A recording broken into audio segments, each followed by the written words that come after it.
বানাবো। এই যে কাতলা মাছের একটাই মাথা আছে, ধুয়ে বাচ্চা রাখা আছে। এবার হলুদ লবণ মাখিয়ে ভেজে নেবো। দুটো আলু দেবো, এই যে টমেটো, আদা কুড়িয়ে রেখেছি দেবো, কাঁচা লঙ্কা রেখেছি, টমেটোটাও দেবো।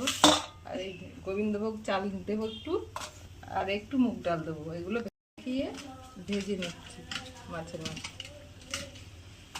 লাল করে।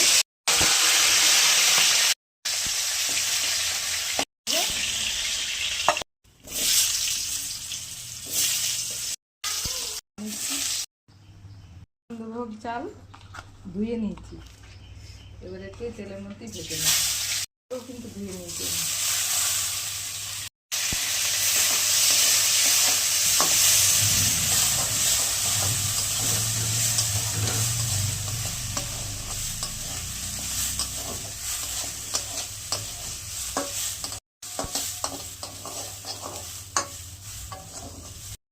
এবার আলু, টমেটো, কাঁচা লঙ্কা, এই যে আদা কুড়িয়ে রেখেছিলাম দিয়ে দিলাম।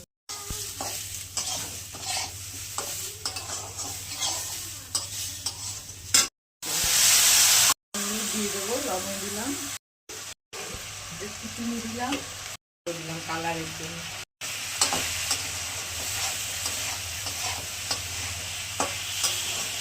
কষাবো, গরম জল দেবো,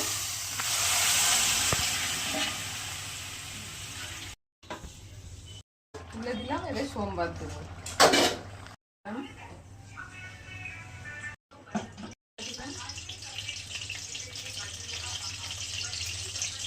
দিলাম।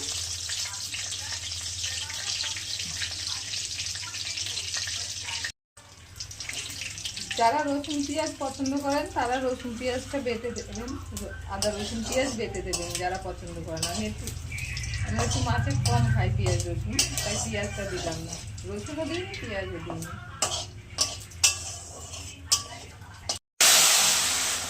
এবার একটু গরম মশলার গুঁড়ো দেবো, ঘি দেবেন আপনারা, আমি ঘিটা দেবো না, তার জন্য তরকারিতে ঘি দিতে পারি না।